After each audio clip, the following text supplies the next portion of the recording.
என்னை ஆட்கொண்டு வரும் நான் சேவிக்கிறவருமாகிய அன்பின் தேவனை இதயத்தின் ஆழத்திலிருந்து ஸ்தோத்திரிக்கிறேன். வானத்தையும் பூமியும் படைத்த கர்த்தராலே நீங்கள் ஆசீர்வதிக்கப்பட்டவர்கள். எனக்கு அன்பான கர்த்தருடைய பிள்ளைகளே, நவம்பர் மாதம் 2020 ஆண்டிலே நாம் அடியெடுத்து வைக்க தேவன் தந்த கிருபைகளுக்காக கோடா கோடி ஸ்தோத்திரம் உண்டாவதாக. எனக்கு அன்பான கர்த்தருடைய பிள்ளைகளே, கடந்த டிசம்பர் மாதம் இந்த உலகம் கொரோனாவை சந்தித்தது. அதற்கு பிறகு உலகமே தலைகீழாய் மாறிப்போனது. ஒவ்வொரு கர்த்தருடைய பிள்ளைகளும் நிலை குலைந்து போனார்கள். ஆலயம் இல்லை. தேவ ஆவியானுடைய பிரசன்னத்தை உணர்வதற்குள்ளே போதும் என்றாகிவிட்டது. அதற்கு பிறகு ஆவிக்குரிய வாழ்க்கையில் பல மாற்றங்கள். உலகத்தின் 200 நாடுகளிலே இப்படிப்பட்ட கொடிய வைரஸ்கள் போய் உலகத்தையே வேறு விதமாய் மாற்றி வைத்திருக்கிறது. அன்பான கர்த்தருடைய பிள்ளைகளே, இதுபோல் எத்தனையோ வைரஸ்கள் ஒவ்வொரு 100 ஆண்டுகளில் வந்திருந்தாலும் கூட, ஏராளமான மனித குலம் அழிவை சந்தித்தாலும் கூட, சூழ்நிலைகளிலே இவ்வளவு பெரிய மாற்றத்தை இந்த உலகம் சந்தித்ததே கிடையாது.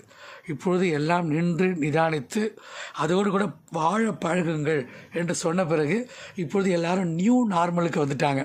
இப்போ யாரும் கொரோனா இருக்கா இல்லையா, நல்லதா கெட்டதா அப்படிலாம் இப்போ ஆராய்ச்சி பண்ணி அவங்கவுங்க வாழ்க்கையை பார்க்க கூட தொடங்கிட்டாங்க. நம்மளும் கூட இப்போக்கி நின்று நிதானித்து மூச்சு விட தொடங்கிட்டோம். அப்பாடி, இனி தேவனுடைய தயவு நம்ம மேல் இருக்கிறது. தேவனுடைய தயவு இவ்வளோ தூரம் நம்மளை கிருபையாக காப்பாற்றி கொண்டு வந்து விட்டது. எனவே நம்ம எல்லாரும் சந்தோஷத்தோடு கூட மனமகிழ்ச்சியோடு கூட இனி தேவாலயங்களுக்கு புறப்பட்டு போக கர்த்தர் நமக்கு கிருபை தந்திருக்கிறார்.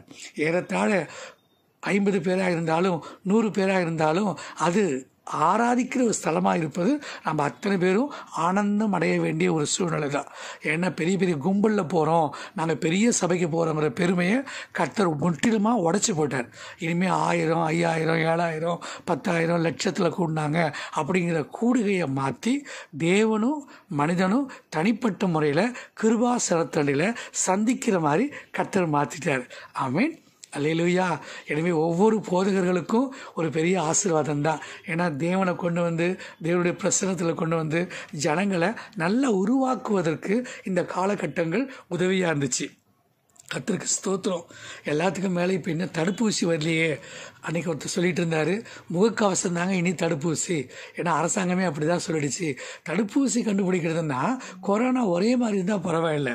மனுஷன் எப்படி ஆரம்ப நாட்களில் மனிதன் பாதி மிருகம் பாதின்னு இருந்தான், அதுக்கு பிறகு இப்போ மனிதன் பாதி கிருமி பாதி வைரஸ் பாதியாக மாறிட்டான். எந்த மனுஷனுக்குள்ளே என்ன வைரஸ் இருக்குன்னு தெரியாது. மனுஷனே பார்த்தாலே இன்னொரு மனுஷன் இடைவெளி விடுற அளவுக்கு ஆகி போச்சு நிலைமை. கர்த்தருடைய பிள்ளைகளை, ஒரு காலத்தில் எப்படிலாம் சூழ்நிலைகள் மாறுது பாருங்களேன். இந்த கொரோனா என்ன பண்ணுதுன்னா மறுரூபப்பட்டுகிட்டே இருக்குது. வேதம் சொல்லுது, உங்களையும் என்னையும் பார்த்து நம்ம அனுதினமும் மறுரூபப்படணும் அப்படின்னு. நம்ம மறுரூபப்படுறோமோ இல்லையோ, வந்ததுலேருந்து கொரோனா ஒருத்தனை போய் தாக்குது. உள்ளே போய் அவனுக்குள்ளே ஒரு 15 நாள் 20 நாள் மறைஞ்சி இருந்துட்டு அவனுக்கு சிலப்ப சிம்டம்ஸ் காட்டுது, அறிகுறிகள் காட்டுது. சிலப்ப அறிகுறிகளையே காட்டாமல் நயவஞ்சகத்தின் ஆவி பார்த்தீங்களா, அது என்ன செய்யுது, அவனுக்குள்ளே ஏமாற்றி தங்கிட்டு தங்குற காலத்தில் அவன் இன்னொரு 10 பேருக்கு அதை போய் சுவிசேஷம் அறிவிடான்னு சொன்னால் இப்படி இப்படிப்பட்ட பாவம் தான் பெருகி போச்சு. இப்படிப்பட்ட கொள்ளை நோய் தான் பெருகி போச்சு. ஒரு மனுஷன் ஜீவனை கொண்டு போகிறதுக்கு பதிலாக இன்னொரு மனுஷனுக்கு மரணத்தை கொண்டு போகிற மாதிரி இந்த கொரோனா பண்ணிடுச்சு. என்கிட்ட ஒருத்தர் சொன்னார், என்னங்க பேய் பிடிச்சிச்சிங்களான்ட்டு. அதெல்லாம் அப்போ தான்ப்பா பிடிக்கும். இப்போ இனிமேல் நீ போய் எந்த பேயும் பிடிக்காமல் சந்தோஷமாக போய் சேருப்பா அப்படின்னு நான் சொன்னேன். ஏன்னா இப்போ பேய்களே உங்களை பார்த்தா பயப்படுற அளவுக்கு நீங்கள் தான் கொரோனாவோட வாழ பழகிட்டீங்களப்பா அப்படின்னு சொன்னேன். கர்த்தருடைய பிள்ளைகளே, ஜனங்கள்லாம் இப்போ தான் கொஞ்சம் பெருமூச்சு விட்டு நிதானத்துக்குள்ளே வந்திருக்கிறாங்க. ஏன்னா உலகமே இதுக்கு என்ன விதமான பதில் சொல்கிறதுன்னு தெரியாமல் தத்தளித்து போயிருக்கிற நேரத்தில் கர்த்தர் தம்முடைய பிள்ளைகளுக்கு தயவை காண்பித்தார். இன்றைக்கும் காலை வேளையில் எல்லாரும் ஆராதனைக்கு வந்திருக்கீங்க. என்ன உங்கள் முகத்தை என்னால் முழுசாக பார்க்க முடியல, முகக்கவசம் போட்டிருக்கிறீங்க. ஆனாலும் கர்த்தர் உங்கள் இருதயத்தை பார்க்கிறவர். உங்கள் இருதயங்களை அவர் தான் ஆராய்ச்சி பண்ணுகிறவர். எனவே நீங்கள் பயப்படவே வேண்டாம். பாஸ்டர், எங்களுக்கு என்ன வாக்குத்தத்தம் கர்த்தர் வைத்திருக்கிறார், இனிமேல் நீங்கள் மாதம் இந்த மாதிரிலாம் வாக்குத்தத்தம் கேட்குறத விட்டுட்டு நீங்கள் உட்காந்து முழங்கால் போட்டு கர்த்தர்ட்ட வாக்குத்தத்தங்களை கேளுங்க. ஒரு கல்யாணம் பண்ண போகணுமா, அப்போ ஒரு குடும்ப வாழ்க்கையை தொடங்கணுமா, ஒரு புதுசாக வீடு வாங்கணுமா, வேலைக்கு போகணுமா. ஒருத்தர் கேட்டார், வெளிநாட்டுக்கு போகலாமான்னு. முதல்ல ஃப்ளைட்டே இல்லை, நீ எப்படிப்பா வெளிநாட்டுக்கு போவ? நிறைய பேர் இந்த சூழ்நிலேருந்து தப்பிக்கிறதுக்கு என்ன வழி? உங்கள் வாழ்க்கையில் ஒரு பிறந்த நாள், ஒரு திருமண நாள், எதுவாக இருக்கட்டும், நல்ல நாட்களை நீங்கள் பார்க்கும்போது நீங்கள் இனிமேல் முழங்கால் போட்டு கர்த்தருடைய சத்தத்தை காதில் கேட்டாதான் அந்த சத்தம் தான் தேவ சித்தத்தை செய்ய வைக்கும். தேவ சத்தம், தேவ சித்தம், அதுதான் வாக்கு தத்தம். என்ன பாஸ்டர் ஏதோ சொல்கிறீங்களே அப்படின்னு கேட்காதீங்க. தேவனுடைய சத்தம் நீ தேவ சித்தத்தை செய்யும்போது தேவ சித்தத்தை செய்ய வைக்கும். தேவ சித்தத்தை செய்யும்போது அதுவும் வாழ்க்கையில் வாக்குத்தத்தமாக கண்டிப்பாக மாறும். ஸோ இந்த வருஷத்தோட உங்களுக்கு கொடுக்க வேண்டிய உற்சாகமான மோட்டிவேஷனல், அதாவது ஒரு நேர்மறையான வார்த்தைகள், உங்களுக்குள்ள ஒரு பாசிட்டிவ் வைப்ரேஷன், இதெல்லாம் உலக மக்கள் இப்போ சபைக்கு வர்றதுக்கு பிறகு கற்றுக்கிட்ட வார்த்தைகள். எதுவாக இருந்தாலும் சரி, பாசிட்டிவ் வைப்ரேஷனை விட பரிசுத்தாவின் பிரசன்ன மேல். நேர்மறையாக சிந்திக்கிறத விட விசுவாசத்தில் வசனங்களை அறிக்கை செய்கிறது மேல். நான் எங்கள் சபையாருக்கு எல்லாருக்கும் நான் சொல்லிட்டேன், இனிமேல் நீங்கள் தான் வாக்குத்தத்த வார்த்தைகளை கர்த்தர்ட்ட கேட்டு வாங்கணும். நல்ல நாட்களில், உங்களுக்கு முக்கியமான காலங்களில், மாத பிறப்புகளில், வருட பிறப்புகளில், அந்த பாஸ்டர் அங்கே கொடுத்தார், இந்த பாஸ்டர் இங்கே கொடுத்தார், நீ இப்படி செவித்தின உள்ளவர்களாகி காதில் நிறைய வசனம் கேட்டு கேட்டு இப்போ எல்லாரும் ஆன்லைன் சர்ச்சுக்கு போன பிறகு நடந்த பிரச்சனை என்ன? அன்றைக்கி ஆன்லைன் சபைக்கு போகிறேன்ட்டு ஒரு பிரதர் வந்து அழுதுகிட்டு இருக்காரு, ஆன்லைன் ரம்மி ஆட போயிட்டோம் பாஸ்டர். அதுக்கு தான் நான்லாம் இப்போ என்ன சொல்லுவேன்னா, உனக்கு அந்த அளவுக்கு நீ ஆவிக்குரிய வாழ்க்கையில் ஒரு நல்ல ஒரு உனக்குள்ள உறுதி இல்லைன்னா, உனக்கு செல்ஃப் ஃபீல் இல்லைன்னா, நீ ஆன்லைன் பக்கம் போகாமல் இருக்கிறதே நல்லது. உனக்கு எப்போவுமே 24 மணி நேரமும் ஆவியானோட துணையோட முன்னணி உருவாக்கிக்கப்பா. கர்த்தருடைய பிள்ளையே நல்லா சொல்கிறேன், கவனிங்க. இந்த மாதம் உங்களுக்காக முழங்கால் போட்டப்ப தேவனுடைய சத்தத்தை காதில் கேட்டுது. எல்லாரும் சொல்கிற மாதிரி நான் சொல்கிறேன்னு நினைக்காதீங்க. நான் பேசும்போது என்னுடைய சத்தம் அல்ல, அது தேவனுடைய சத்தமாகவே உங்களுக்கு கேட்கும். கர்த்தர் சொல்கிற வார்த்தை என்ன? உங்கள் மேல் தேவனுடைய தயவு நிறைவாய் தங்கும். அதுதான் இந்த மாதம் வாக்குத்தத்தம். உங்கள் மேல் தேவனின் தயவு நிறைவாய் தங்கும். இது எங்கே பாஸ்டர் பைபிளில் இருக்குது அப்படின்னா, வேதத்தின் பகுதியில் ரோமர் 11ஆம் அதிகாரம் 14ஆம் வசனத்திலிருந்து 29ஆம் வசனங்கள் வரை உள்ள அந்த வார்த்தைகளெல்லாம் நம்ம இன்றைக்கி தியானத்துக்கு எடுத்துக்கொள்ள போகிறோம். அதில் கீவேர்டாக ஒரு குறிப்பிட்ட வார்த்தையை நம்ம பிடிச்சிக்க போகிறோம். அதுதான் வசனமாக பிடிச்சிக்க போகிறோம். அது என்ன வசனம்னா, ரோமர் 11ஆம் அதிகாரம் 22ஆம் வசனம். இந்த வசனத்தில் நீங்கள் ஒரு பகுதியை பாருங்கள். உன்னிடத்தில் தயவை தேவன் காண்பித்தார், அந்த தயவில் நிலைத்திருந்தால் உனக்கு தயவு கிடைக்கும். சரிப்பா, கர்த்தர் உங்களுக்கு தயவு செய்வார். எப்போ பாஸ்டர் எங்கள்கிட்ட கர்த்தருக்கு தயவு கிடைக்கும் அப்படின்னா, நீங்கள் தயவில் நிலைச்சிருங்க. கர்த்தர் உங்களுக்கு தயவு காட்டுறாரு. அந்த தயவில் யாரெல்லாம் நிலைச்சிருக்கீங்களோ அவங்க அத்தனை பேருக்கு தயவு கிடைக்கும். அவருடைய தயவை அசட்டை பண்ணக்கூடாது.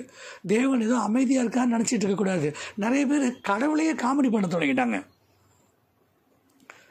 ஆன்லைனில் சர்ச்சு வந்தது, சபை மூடிச்சு அப்படின்னா என்னெல்லாம் தப்பு நடக்குது தெரியுமா?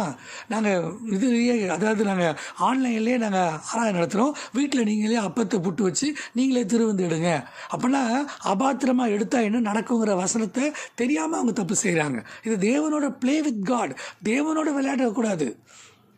அப்புறம் என்னென்னா, பார்சல் அனுப்புகிறோம், நீங்கள் காணிக்க அனுப்புங்க, நாங்கள் கூரியர்லேயே உங்களுக்கு திருவந்து அனுப்புகிறோம், இப்படி கூட இருப்பாங்க ஜனங்க. ஐயோ, அவர்களுக்கு வயிறு தேவன் அப்படின்னு போட்டிருக்கு. அப்படின்னா வயிற்றுக்காகவும் சோத்துக்காகவும் இப்படி ஊழியம் செய்யவே கூடாது. வசனத்தில் ஒரு நூல் கூட இந்த கொரோனா மாதிரி இன்னும் 8,50,000 வைரஸ் இந்த உலகத்தில் இருக்குன்னு நேற்றுக்கு தான் இந்த ஐக்கிய நாடுகள் சூழியல் குழு எச்சரித்திருக்கு. இன்னும் 8.5 லட்சம் வைரஸ் வச்சுருக்கானுங்களா. எத்தனை வைரஸ் வந்தாலும் சத்தியம் மாறக்கூடாது. என்ன சூழ்நிலைகள் மாறினாலும் ஜனங்க மாறக்கூடாது. சில அடிப்படை வார்த்தைகள் இருக்குது. ரட்சிப்பு, மனம் திரும்புதல், ஞானஸ்நானம், பரிசுத்தாவின் அபிஷேகம், அந்யோன்ய ஐக்கியம், அப்பம் பிடுதல், ஜெபத்தில் தரித்திருத்தல், இதெல்லாம் மாறவே கூடாது. இப்போ பெரிய சபைகள் என்ன சொல்கிறாங்க, எல்லா நாளுமே சபை திறந்திருக்கு, நீங்கள் திருவந்து எடுங்க. ஆனாலும் திருவந்து எடுக்கிறதுக்கு முன்னாடி முதல்ல உங்களை நீங்களை பரிசுத்தப்படுத்திக்கிட்டு நல்ல வேத வசனங்களை படித்து ஒரு ஸ்தோத்திர பலி செலுத்தி, ஒரு நன்றி பலி செலுத்தி, ஒரு அர்ப்பணிப்பின் பலி செலுத்தி உன்னை நீ ஆயத்தப்படுத்திக்கிட்டு சுத்திகரித்து கொண்டு அதுக்கு பிறகு தேவனுடைய உடன்படிக்கையை நீங்கள் கை கொள்ளணும். ஏன்னா பழைய உடன்படிக்கையை நீ திரும்ப திரும்ப போய் செய்யக்கூடாது. கர்த்தர் உன் கூட செய்ய போகிறது என்னது? புது உடன்படிக்கை. அப்போ நீ செய்ய வேண்டியது என்னது? புது உடன்படிக்கை. இது என்ன கோயில் பிரசாதமா? இல்லைப்பா, இயேசு கிறிஸ்து தன்னுடைய சரீரத்தையே உனக்கு பிரசாதமாக கொடுத்துருக்கார், அவர் ரத்தத்தையே கொடுத்துருக்கார். இது ஏதோ ஒரு சாப்பிட்ற பொருள் இல்லை, கர்த்தரோட பண்ணுற உடன்படிக்கை. எனவே தெய்வ பயம் இருக்கணும். எத்தனை வைரஸ் வந்தாலும் எத்தனை பிரச்சனைகள் வந்தாலும் நம்ம மாறக்கூடாது. அதில் என்ன பிரச்சனைன்னா, கொரோனா தன்னை மியூட்டேஷன் பண்ணிக்குது, மறுரூபப்படுதுன்னா விசுவாசிகள் இந்த நாட்கள் கிட்டத்தட்ட எனக்கு தெரிஞ்சு தமிழ்நாட்டில் மார்ச் மாதம் தொடங்கி இத்தனை மாதத்தில் நீங்கள் ஆன்மீக வாழ்க்கையில், ஆவிக்குரிய வாழ்க்கையில் உங்களை நீங்கள் உயிர்த்து ஆராய்ந்து பார்த்தீங்களா? 8 மாதங்கள் நல்லா கர்த்தர் உங்களை பரலோகத்துக்கு கூட்டு போகிறதுக்கு முன்னாடி உங்கள் வீட்டில் வச்சு ஒரு பயிற்சி கொடுத்துருக்காரு. அறைக்குள்ளே ஆடினாதான் அம்பலத்தில் ஆட முடியும். அப்போ உங்கள் வீடுகளில் நீங்கள் முதல்ல ஜெபம் பண்ணி தேவ பிரசன்னத்தை கொண்டு வந்தீங்க. அதே வீடு இப்போ ஜெப ஆலயமாக மாறிச்சு.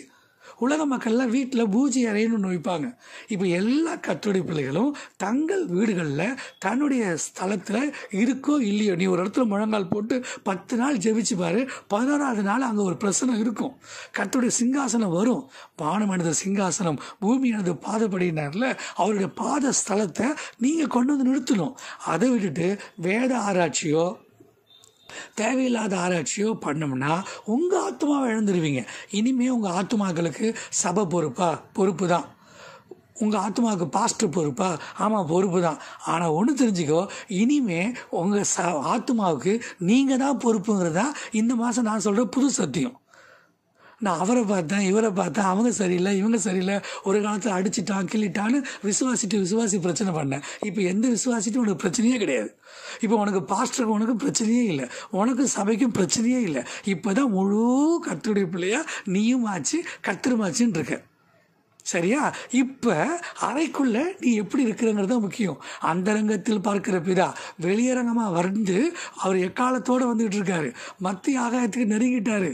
மணவாளன் வந்துட்டார். கர்த்தருடைய பிள்ளையே, இந்த நவம்பர் மாதம் உங்களுக்கு கர்த்தர் தயவு காண்பிப்பார். நான் என்ன பண்ணுறேன்னா, இந்த சூழ்நிலைகளை நீங்கள் நல்லா புரிஞ்சிக்கணும் அப்படிங்கிறதுக்காக தான் உங்களுக்கு இதை தெளிவாக சொல்கிறேன். எப்போவுமே பிரச்சனையிலேருந்து நீங்கள் மீண்டு வெளியே வரணும். இப்போ நிறைய பேருக்கு விசுவாசிகளுக்கு என்ன பிரச்சனைனா, எப்போவுமே ஒரு மன அழுத்தமாகவே இருக்குதுங்க பாஸ்டர், எங்களுக்குள்ள ஒரு பெரிய மன அழுத்தம் இருந்துகிட்டே இருக்குது. அது இருக்கதாம்மா செய்யும். ஏன்னா ஆத்மாவில் நிறைய விதமான புரிந்து கொள்ளுதல் உனக்கு வரணும். முன்னாடி என்ன ஆச்சுன்னா, எடுப்பார் கைப்பிள்ளையாக நீ வாழ்ந்துட்டு வந்துட்ட. இப்போ தான் நீ முழங்கால் போட்டு சரி ஜெப ஆவி. இப்போ நம்ம சபையில் 40 நாள் உபவாசம் எடுக்கிறோம். 40 நாளும் நீங்களே கேள்வி கேட்டு நீங்களே பதில் சொல்லுங்கன்னு நீ போய் அடுத்தவன்ட்ட கேள்வி கேட்காத. உனக்கு என்னென்ன கேள்வி இருக்குதோ, பைபிளில் எவ்வளோ கேள்வி இருக்குது. ரட்சிக்கப்பட என்ன செய்ய வேண்டும், ஆண்டவரே நீர் யார், பைபிள் இப்படிப்பட்ட கேள்வி இருக்குது. எந்த கேள்விகளை கேட்கணுமோ அந்த கேள்விகளை கேட்காம, கேட்க வேண்டாத விதண்டாவாதம் இல்லாத ஒன்றுக்கு காரியத்துக்கு உதவாத கேள்விகளை கேட்டுக்கிட்டு இருக்கிறது வேஸ்ட்டு. ஒரே கேள்வி, நான் பரலோகத்துக்கு போகிறதுக்கு என்னையா பண்ணணும்? கர்த்தரை எதுக்காக தெரிந்து கொண்டார்? துதிக்கவும் ஆராதிக்கவும் தெரிந்து கொண்டார். இப்போ இந்த நாட்களில் உங்களால் 1 மணி நேரம் நல்லா கண்ணை திறக்காமல் நல்ல பரிசுத்தாவியில் நிரம்பி துதிக்க முடிஞ்சால் கண்டிப்பாக நீங்கள் பரலோகத்துக்கு போவீங்க. நான் உங்களுக்கு சர்டிஃபிகேட்டு தர்றேன். பைபிளில் உட்காந்து 66 புஸ்தகங்களை நல்லா படித்து வேத புஸ்தகத்துக்கு விளக்கம் வேத புஸ்தகத்திலே இருக்குது. ஆவியானவர் வசனங்களை ஜோடி இல்லாமல் இருக்காது. கண்டிப்பாக அதில் ஜோடியாக இருக்கும். அதை கண்டுபிடிங்க. கண்டிப்பாக கர்த்தர் உங்களுக்கு தயவு காண்பிப்பார். கர்த்தருடைய பிள்ளையே, இன்னைக்கு கர்த்தர் உங்களுக்கு தயவை காண்பிப்பார். காட்டு ஒலிவ மரமாகிய நாம் ஒலிவ மரத்தோடு ஒட்ட வைக்கப்படுகிறோம். இது பெரிய தயவு. இதைத்தான் பவுல் சொல்கிறார். இயற்கையாகவே யூதர்கள் அவங்க தேவனுடைய பிள்ளைகள். புற மத பிரிவில் இருக்கிற புறஜாதியாரிகள் நாம் கிறிஸ்துவோட ஒட்ட வைக்க முடியாது. இப்போ நம்ம ஊரில் பார்த்தீங்கன்னா மாம்பழம் நல்லா இருக்கணும்னு என்ன பண்ணுவாங்க தெரியுமா? ஒட்டு மாம்பழம்னு சொல்லுவாங்க. ஏற்கனவே இருக்கிற ஒரு நல்ல பழத்தோடு இன்னொன்று கொண்டு போய் விட்டுவாங்க. நீங்களும் நானும் கிறிஸ்துவோடு ஒட்ட வச்சுக்கப்பட்டிருக்கோம். சிலுவையோடு ஒட்டி வச்சிருக்காரு. இது பிரிக்க முடியாத ஒட்டுதல். ஏன் ஒட்டியிருக்காருன்னா, இதை சும்மா பசை போட்டு ஒட்டினது இல்லைப்பா. கிறிஸ்துவின் ரத்தமும் கிறிஸ்துவின் சரீரமும் நம்ம கிறிஸ்துவோட ஒட்டி இருக்குது. அப்போ என்ன ஆகுது? அந்த வேரின் சாரத்துக்கும் சத்துக்கும் நீ பங்குள்ளவர்களானால், அப்படின்னா அந்த மரத்தில் இருக்குல்லப்பா, ஒலிவ மரத்தில் இருக்குல்ல, அந்த சாறு சத்து அது எல்லாத்தையும் உறிஞ்சி காட்டு ஒலிவ மரமாகிய நீயும் நல்லா வளரணும் அப்படின்னு தான் பவுல் சொல்கிறார். அப்போ முதல்ல என்ன, உங்களுக்கு கர்த்தர் தயவை காண்பிப்பார். எத்தனை பேர் அலையில சொல்ல விரும்புகிறீங்க? அலேலுயா. நீ தயவு காண்பிப்பாரா? தயவு காண்பிக்கிறாரு அப்படின்ட்டு நீ பாட்டு அலட்சியமாக இருந்தீங்கன்னா அப்புறம் நீ விட்டுட்டு போவாயின்னு ஒரு எச்சரிப்பு இருக்குது. அந்த வசனத்தில் 2 பகுதி இருக்குது. நான் எச்சரிக்கை வேண்டான்னு இல்லை, நீயே படித்து எச்சரிப்பெல்லாம் நீ மெசேஜாக எடுத்துக்கோ. நான் இந்த பகுதியில் இருக்கிறதெல்லாம் சொல்லிடுறேன். தயவில் நிலச்சிருந்தா இன்னும் தயவு காட்டுவார். வர டிசம்பர் மாதம் பண்டிகை நாட்கள், புது வருஷம், கண்டிப்பாக கர்த்தர் உங்களுக்கு தயவை காண்பிப்பார். நீ கொடுத்த கிரயங்கள் ஒரு நாள் வீணு போகாது. நீ கர்த்தருக்காக விட்ட கண்ணீர் ஒரு நாள் வீண் போகாது. நம்மளாம் புறமத பிரிவுலேருந்து நம்ம மொத்த சொந்தக்காரன் நம்மளை பார்த்துக்கிட்டே இருக்கான். அண்ணன் இன்னைக்கு சாவான், தின்ன இன்னைக்கு காலியாகும், அப்படி பார்க்கல. நம்மளும் பைபிளை தூக்கிட்டு போனோமே, நம்ம ஆசீர்வதிக்கப்படுறோமா, சொந்த வீடு வாங்கினோமா? அவனுக்கு ரட்சிப்பு ஞானசானம்லாம் ஆசீர்வாதமாக தெரியாது. அவனுக்கு சொந்த வீடு, காரு, பங்களா, அட்லீஸ்ட் கை நீட்டி கடன் கேட்காம இருக்கிறியா? அதை பாரு. நீ 10 ரூபா கடன் கொடுக்குற நிலைமையில் இருக்கிறியா? அநேக ஜாதிகளுக்கு கடன் கொடுப்பாயாம் அப்படின்னு வசனம் சொல்லுது. அட்லீஸ்ட் நீ ஒரு 10 பேருக்காவது, வேண்டாம் உன் சொந்தக்காரனுக்காவது, உன் அண்ணன் தம்பிக்காவது நீ ஒரு 1000 ரூபா கடன் கொடுக்குற நிலைமையில் நீ இருக்கியா? அப்போ தான் நீ பேசுகிற சத்தியத்தை அவன் நம்புவான். கர்த்தருடைய பிள்ளையே, நான் இன்னைக்கு உங்களை ஆசீர்வதிக்கிறேன்.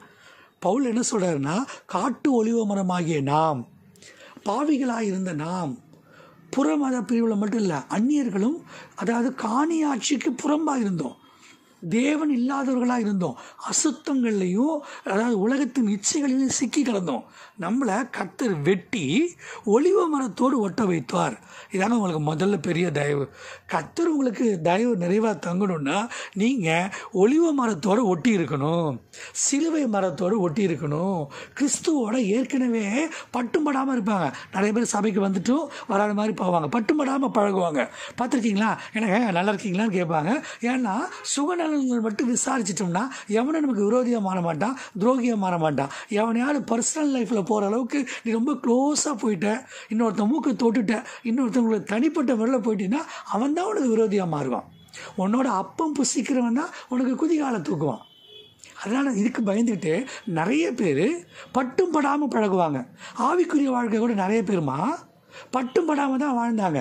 இனிமே பட்டும் படாத, தொட்டும் தொடாத ஸ்பிரிச்சுவல் லைஃப்பில் இருக்கிற மாதிரியும் இல்லாத மாதிரியும். அன்றைக்கி ஒரு சிஸ்டரை கேட்டேன், எங்கம்மா வெள்ளை ட்ரெஸ் இல்லை? இல்லை பாஷை இது சந்தன கலர் ட்ரெஸ் இருந்துச்சு. என்னம்மா திருவதுக்கு ஒயிட்டில் வெயிட் தான் போடணும்னு கேட்டேன். இல்லை மறுரூபப்படுத்திட்டா இருந்துச்சு. அப்படிலாம் வாழக்கூடாது கர்த்தருடைய பிள்ளையே. இனிமேல் பட்டும் படாமல்லாம் இல்லை, இனிமே தான் எல்லாம் செய்யணும்னா கர்த்தரோட ஒட்ட வைக்கப்பட வேண்டும். இந்த நேம் ஆஃப் ஜீசஸ்.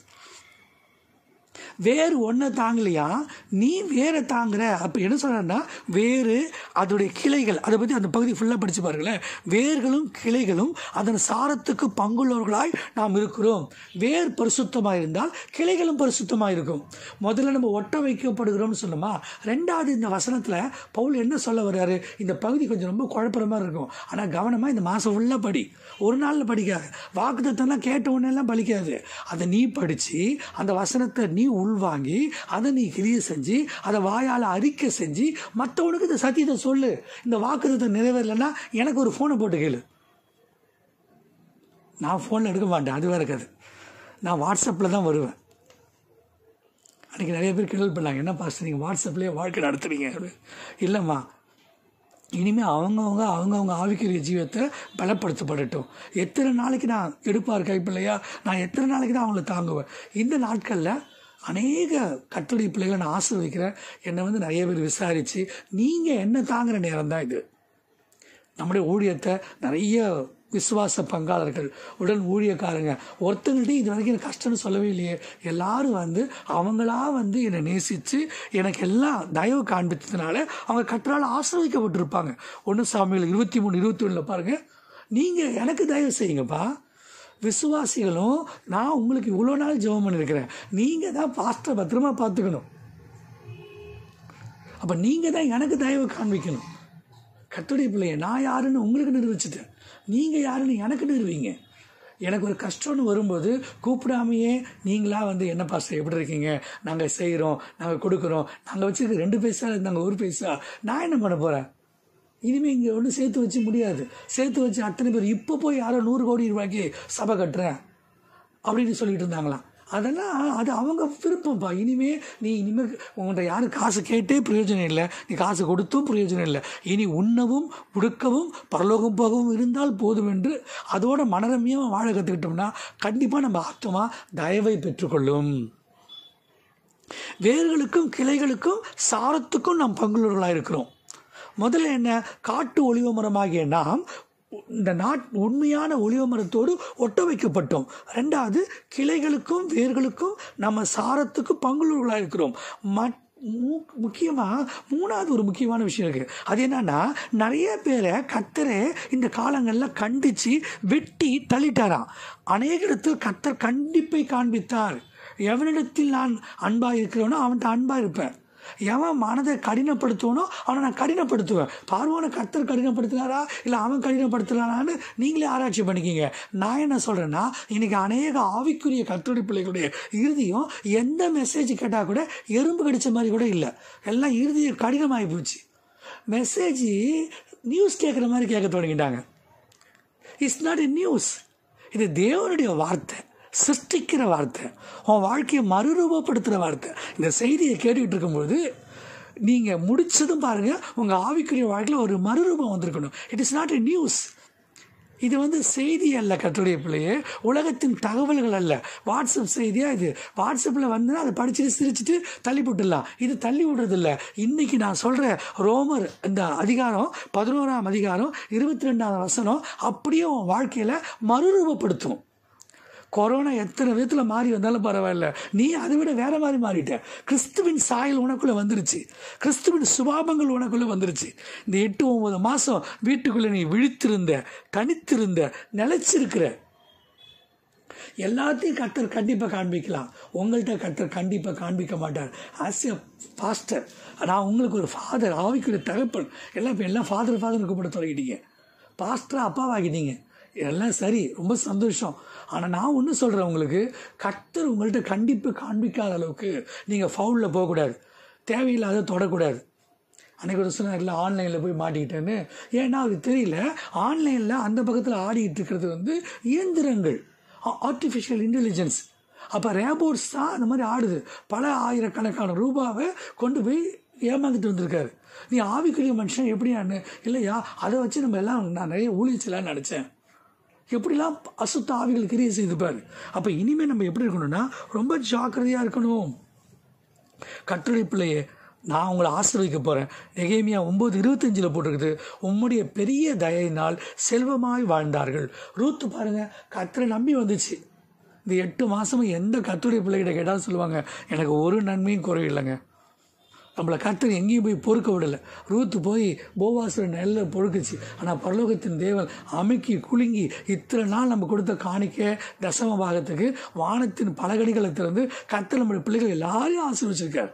எங்கேயும் ஒரு தேவனுடைய பிள்ளை போய் ஒரு கஷ்டப்பட்டதா எடுத்து சரித்திரமே இல்லை. ஏன்னா ரூத்தை போல் நம்முடைய விசுவாசத்தை கர்த்தர் இந்த நாட்களில் பலப்படுத்தியிருக்கார். நிறைய கோதுமை மணிகளை பார்க்குறேன் நான். விசுவாசிகள் இன்றைக்கு நல்ல விசுவாசத்தில் ஸ்ட்ராங்காக இருக்கிறாங்க. மட்டுமல்ல, கர்த்தருடைய பிள்ளை ஓசியா 10:12 போட்டிருக்குது, நீங்கள் நீதிக்கென்று விதை விதையுங்கள், தயவுக்கு ஒத்ததாய் அறுப்பருங்கள். ஆமாம் கர்த்தருடைய பிள்ளை, இந்த நாட்களில் நிறைய என்ன பிரச்சனைன்னு கேட்டிங்கன்னா, கர்த்தருடைய பகுதியில் நமக்காக ஒரே பேரான குமாரனாகிய கிறிஸ்துவையே அவர் தந்துட்டார். இனிமேல் அவர் செய்ய வேண்டிய விஷயம் ஒன்றுமே இல்லை, எல்லாம் நிறைவேற்றிட்டார். கிறிஸ்துவ நம்ம பாவங்களுக்காக சிலுவையில் மரிச்சிட்டார். பிதாவாகிய தேவன் தம்முடைய ஒரே பேரான குமாரனை இந்த உலகத்துக்கு தந்தருளி அன்பு கூர்ந்தார். இது பாயிண்ட் 1. பாயிண்ட் 2 என்ன, கிறிஸ்து நம்மளை பாவத்திலிருந்து மீட்கிறதுக்காக அவர் சிலுவையில் மரிச்சிட்டார். அவர் பகுதியில் அவர் செஞ்சிட்டார். பரிசுத்த ஆவியானவர் உங்களை எண்ணி பரிசுத்தப்படுத்தி மத்திய ஆகாயத்துக்கு கொண்டு போகிறதுக்கு அவர் ரெடி ஆகிட்டார். இனி உலகத்தில் போய் அந்தி கிறிஸ்து, அப்புறம் இந்த உலகத்தில் நடக்கிற அரசியல் காரியங்கள், இனிமேல் யார் ஆண்டா என்ன, நம்ம 1000 வருஷ அரசாட்சிக்கு போகணும். அதுக்கு என்ன வழியோ அதை பார். இனிமேல் எந்த அரசாட்சியை பற்றியும் அரசியலை பற்றியும் நமக்கு பிரச்சனை இல்லை. இதெல்லாம் 5 வருஷம் இருக்கிற அரசியல், சரிங்களா, இங்கே 5 வருஷம் எல்லாம் நமக்கு தேவையில்லை. அவங்க ஒரே நாடு, ஒரே மதம், ஒரே கடை, என்ன மாதிரி போங்கய்யா, நாங்கள் கர்த்தருடைய ராஜ்யத்துக்கு போகிறோம். அன்றைக்கி இஸ்ரவேல் மக்கள் என்ன பண்ணாங்க தெரியுமா, நாங்கள் வனாந்திரத்தில் போய் ஆராதிக்க போகிறோம் அப்படின்னு கர்த்தர் என்ன பண்ணார் தெரியுமா, இஸ்ரவேலனுக்கு தயவை காண்பித்தார். என்ன பண்ணார் தெரியுமா, யாத்ராகமம் 3ஆம் அதிகாரம் 21-22 வசனம். அந்த வசனத்தில் என்ன சொல்லியிருக்குன்னா, இஸ்ரவேலர்களுக்கெல்லாம் எகிப்தியர்கள் கண்களில் தயவு கிடைக்க பண்ணினாராம். பண்ணி என்ன பண்ணாங்கன்னா, அவங்க தன் தன் அயலகத்தாரிடத்திலும் தங்கள் தங்கியிருக்கிற வீடுகளிலும் எத்தனை வருஷம் அடிமையாக இருந்தாங்க, அதுக்கு பதிலாக வெள்ளி உடைமைகளையும் பொன்னுடைமைகளையும் கேட்டு வாங்கினார்கள். அப்போ அவங்க வெளியில் போகிறப்ப சும்மா போலப்பா, நிறைய தங்கத்தோடையும் வெள்ளியோடையும் பணத்தோடையும் பொண்ணோடையும் புறப்பட்டு போனாங்க.